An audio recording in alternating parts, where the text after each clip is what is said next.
So a hinge kick is not really a kick. So this is what we often will do in swing. In bronze, if we end up doing a bronze routine, mostly for our comp, we are not allowed to do kick, ball, change. It's not allowed. But it doesn't mean we can't still do a ball change. So what I want to do here is to practice the hinging motion. What I do is I pick up that center again, and you'll notice my softening of my knees. What I'll do is as I straighten them forward and back, so straighten them back, my hips start to move through.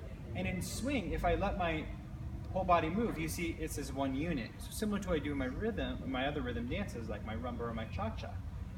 But in my swing, what you'll notice is that I'll start to take it under my rib cage. So you see where my finger is, I start to move that motion under my ribs. So there's a little swing side to side as well as forward to back.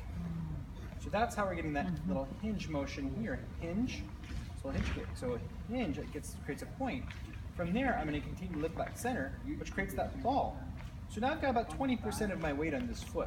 From there, I'm going to just let it become a press, straighten the leg, and quickly transfer off of that because we don't want to spend too much time in a press line to go forward into that foot. So you'll notice that, just for your sake, that you see that I'm only to the ball of my foot and not to the toe.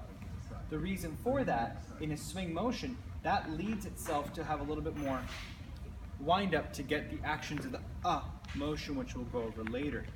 But one more time, I'm going to go 1, 2, triple step. Now I'm going to swing under, ball change. So I'm pressing off, triple step, hinge, ball change, triple step, swing under, hinge, ball change, triple step. So now you're able to kind of see what we're going for. Biggest thing for you when swing, when you're thinking about motions, fixed point here, just start getting used to swinging under with your hips. And you still see that my feet are shoulder width apart. Remember, that's our marker in general for rhythm.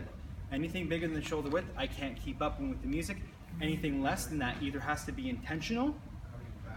So like my triple step, it can't be the full width because I'm trying to syncopate. Like a cha-cha.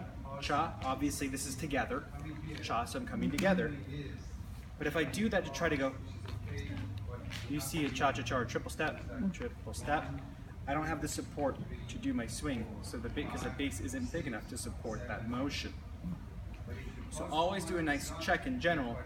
Are my heels directly under my shoulders, which gives me a much more balanced and solid position. Can I do a side view of the swing motion? Sure, no problem. I'll do it this way so you can see it. So when I'm doing my swing motion, you'll notice that I'm just swinging my hips back to back. So you'll notice that I'll add a little bit of that natural forward and back. So what I'm actually doing, just a little heads up, is as I'm moving through this, I'm actually doing my bow and arrow.